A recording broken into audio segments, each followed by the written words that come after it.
Les témoignages suivants ont été soumis par les personnes qui les ont vécus. Ces histoires sont censées décrire des événements réels. Je vous demande d'écouter de bonne foi et de décider par vous-même ce qu'il faut croire.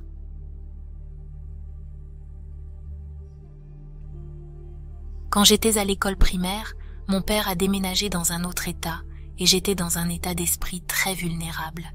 Maintenant, j'ai 17 ans et chaque fois que je pense à cette nuit, mon cœur s'emballe et je perds mon calme.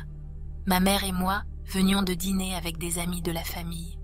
En rentrant chez nous, après un bon dîner, j'avais une sensation étrange dans le bas de la nuque.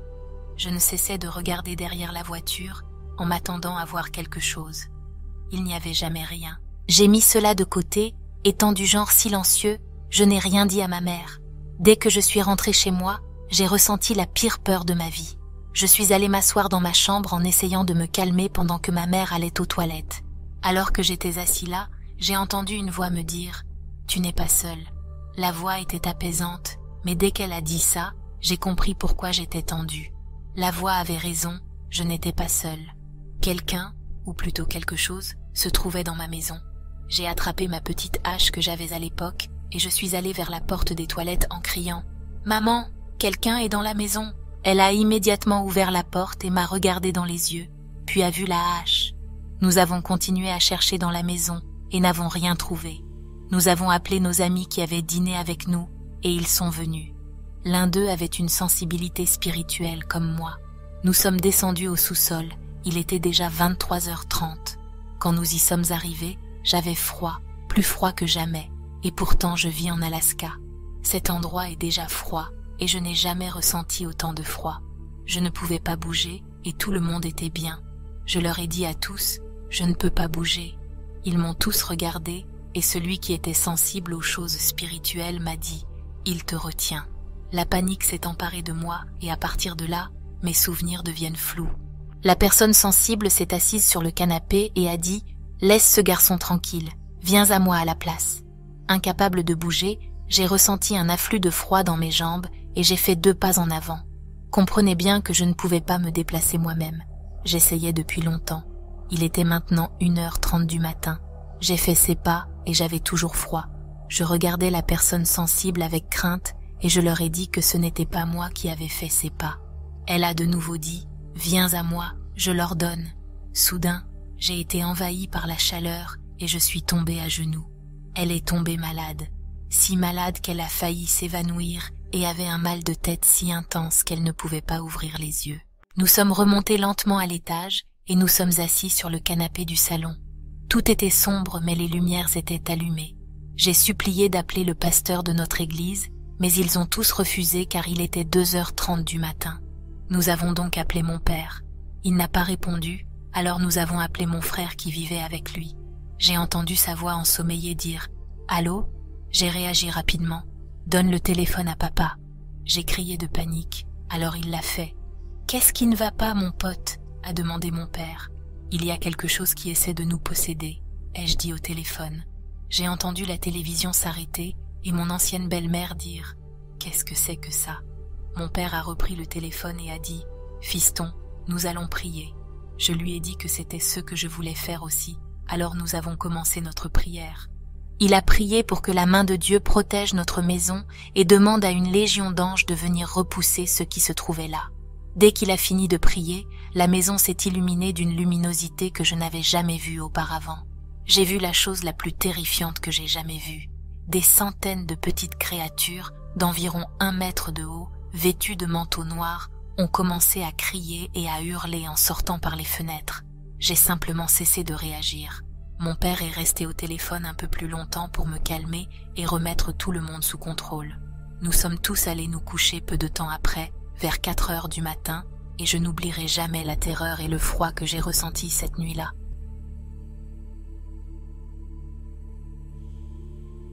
J'aimerais commencer cette histoire en disant que je n'étais pas vraiment un croyant en surnaturel, jusqu'à ce que j'ai 20 ans. J'étais en 3e année à l'université et j'avais loué mon premier appartement. J'étais vraiment excitée. Après avoir vécu dans des dortoirs pendant 2 ans, j'étais fatiguée des bêtises que les étudiants faisaient dans les dortoirs. J'ai toujours été plutôt tranquille. C'était un petit appartement et mon colocataire, que j'avais trouvé grâce à une annonce, était un peu arrogant. C'était un étudiant en art et il se comportait comme si tout le monde était inférieur à lui. Peu m'importait, cela me convenait très bien. Il se tenait à l'écart et je me tenais à l'écart pour la plupart du temps. Il avait cette habitude agaçante de fouiller dans mes placards assignés dans la cuisine et de les réorganiser en disant que ça n'avait aucun sens. Et il se fâchait quand je les remettais à ma manière. Il avait quelques problèmes de contrôle. J'avais vécu là-bas pendant quelques mois et tout se passait plutôt bien. J'allais à l'université, je rentrais chez moi, je étudiais et je câlinais mon vieux chat siamois, Sam, dans le lit pendant ce temps. Elle était toujours gentille avec moi, mais pouvait être assez agressive envers les autres personnes et les animaux. Puis, une nuit, il s'est passé quelque chose que je n'oublierai jamais. Je me suis réveillée avec la sensation de quelque chose sur mon dos. Je dors sur le ventre. J'ai simplement supposé que mon chat avait décidé de se coucher sur moi, ce qui n'était pas trop étrange. Il faisait chaud, et c'était au milieu du mois d'août en Géorgie. « Sam », dis-je à moitié endormi, « il fait trop chaud, descends. » J'ai bougé mon corps, mais je ne sentais pas qu'elle se levait. J'ai commencé à être un peu agacée et à me réveiller un peu plus. J'ai entendu Sam pousser un grognement et un grondement félin. Cela a vraiment attiré mon attention, car le son ne venait pas de derrière moi. J'ai ouvert les yeux et j'ai pu voir la silhouette de mon chat sur mon bureau. Les lumières du parking entraient par la fenêtre derrière elle. Elle semblait être accroupie en position défensive, les oreilles rabattues. Je me suis rendu compte que ceux qui étaient sur mon dos étaient beaucoup plus lourds que Sam, plutôt comme le poids d'un chien de taille moyenne à grande. Mon cœur battait la chamade, car je n'avais aucune idée de ceux qui étaient sur mon dos. J'ai commencé à me redresser et à me retourner, effrayée par ceux que j'allais trouver. Mais avant que je puisse me retourner, le poids sur mon dos a bougé, comme si quelque chose s'était soudainement assis et était devenu beaucoup plus lourd. Je pouvais sentir 2 poings distincts appuyés sur mes épaules. J'ai été forcée de me rallonger à plat sur le ventre. J'ai fermé les yeux de peur. Je pouvais sentir le souffle sur ma joue et mon oreille, et il avait une odeur qui me rappelait les œufs pourris. Ce qui est arrivé ensuite me entra jusqu'à ma mort. Un grognement vicieux qui ressemblait presque au grondement d'un chien, mais avec une qualité déformée et surnaturelle. Quoi que ce soit, je savais maintenant qu'il voulait me faire du mal. L'intention malveillante émanait de lui. J'ai gardé les yeux fermés, mais je sentais les larmes monter.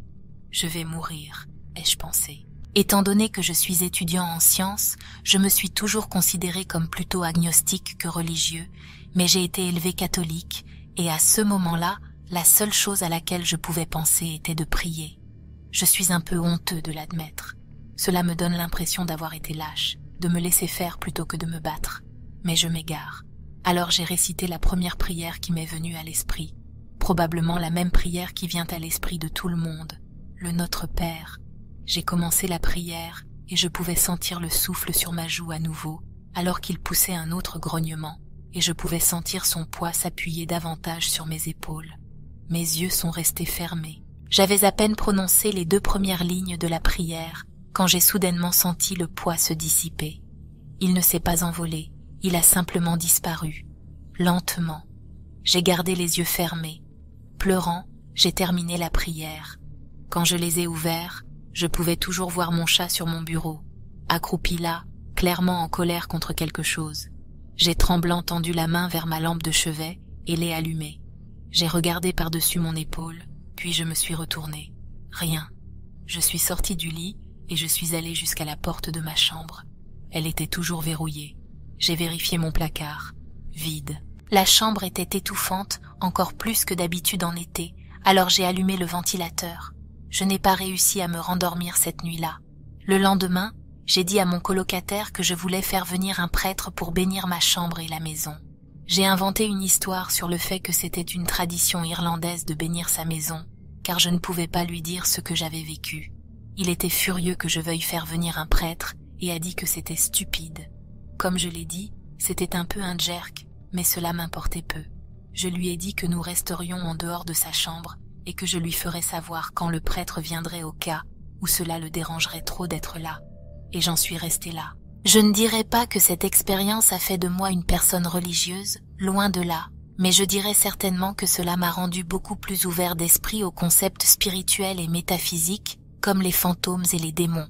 Je ne dis pas que ce qui était dans ma chambre était un démon ou une entité maléfique, mais je dis que je ne peux pas l'expliquer ou le rationaliser. Je sais ce qu'est la paralysie du sommeil, et d'après ce que je comprends, les personnes qui en sont victimes ne peuvent pas bouger ou même parler pendant une crise. Peut-être que si. Je ne suis pas un expert. Je dirais que je n'oublierai jamais cette nuit et la peur qu'elle m'a laissée.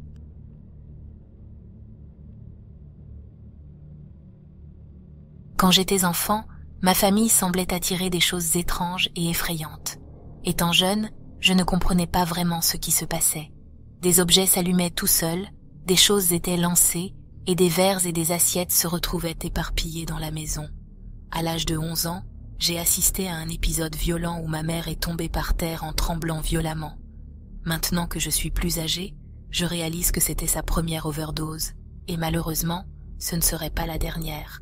Ma mère avait un problème avec les pilules, et je pense que son addiction a ouvert la porte à des phénomènes paranormaux dans nos vies. À l'âge de 12 ans, j'en ai eu assez, et j'ai décidé de quitter la maison de ma mère pour aller vivre avec mes grands-parents. J'ai 3 autres frères qui sont restés après mon départ. Même si j'étais seulement à un demi-kilomètre, mes frères m'appelaient pour me raconter les choses étranges et effrayantes qui se passaient pendant la journée, ainsi que le comportement étrange de ma mère. Environ 1 an plus tard, lorsque j'étais adolescent, j'ai décidé de rester chez ma mère parce que 2 de mes frères étaient chez leurs amis pour le week-end. Cela ne laissait que mon plus jeune frère, qui avait 8 ans à l'époque, et je ne voulais pas le laisser seul. J'ai demandé à un ami de venir passer la nuit, et il a accepté avec plaisir, car nous avions prévu de jouer aux jeux vidéo toute la nuit. Je ne savais pas que cette nuit resterait à jamais gravée dans ma mémoire. Pendant que nous jouions aux jeux vidéo avec mon ami et mon frère, ma mère était dans la salle de bain en train de nettoyer. Soudain, c'est le chaos total qui s'est déclenché. La porte s'est violemment refermée et ma mère s'est mise à crier. J'ai lâché ma manette et me suis précipitée vers la porte, entendant ma mère crier « Laissez-moi tranquille ». Peu importe mes efforts, je n'arrivais pas à ouvrir la porte. Étonnamment, à 13 ans, j'ai réussi à donner un coup de pied dans la porte pour l'ouvrir et j'ai trouvé ma mère dans la baignoire, enveloppée de rideaux de douche. Alors que j'essayais de la tirer vers le haut, quelque chose la repoussait avec force. Avec toute notre force, mon ami et moi avons réussi à la sortir de la baignoire. En enlevant le rideau de douche, nous avons remarqué de profondes marques de griffures qui allaient de son épaule à son coude. Après avoir nettoyé son bras, nous l'avons aidé à se calmer pour la nuit. Environ 1 heure plus tard, mon ami, mon frère et moi étions en train de regarder la télévision dans le salon, avec une vue dégagée sur la chambre de ma mère. Mon plus jeune frère a décidé d'aller la voir et dès qu'il a allumé la lumière, il est sorti en courant de la chambre en criant que maman faisait des choses bizarres. Je me suis précipitée dans sa chambre et je l'ai vue tourner comme si elle dansait ou quelque chose du genre. J'ai essayé de la faire s'asseoir de force sur son lit, mais elle a commencé à essayer de me mordre et de me griffer. Finalement, j'ai réussi à la faire s'asseoir, puis elle a soudainement arrêté et repris ses esprits. Je suis allée lui chercher un verre d'eau et quand je suis revenue, je l'ai trouvée assise là, fixant le sol. Je lui ai demandé « Maman, ça va ?» mais elle ne répondait pas. J'ai demandé à nouveau « Maman, ça va ?» Ce moment et sa réponse me hantent encore aujourd'hui. Elle a lentement levé les yeux vers moi et d'une voix profonde et perturbante, elle a dit « Elle ne sera jamais à toi ». Après cela, j'ai appelé mes grands-parents pour qu'ils viennent chercher mon frère et j'ai renvoyé mon ami chez lui. J'ai veillé toute la nuit, déterminée à ne rien laisser se produire. Quelques jours plus tard, mes grands-parents ont appelé leur pasteur pour bénir la maison et plus aucun incident ne s'est produit. Depuis ce jour-là, j'évite de regarder des films sur les possessions démoniaques. Je ne veux jamais revivre une expérience comme celle-là.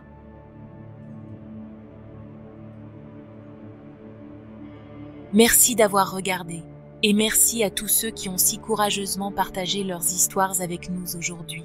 Si vous avez aimé la vidéo, n'hésitez pas à liker, partager et vous abonner. Et si vous ne pouvez pas attendre notre prochaine vidéo, alors regardez celle suggérée à l'écran maintenant. À la prochaine.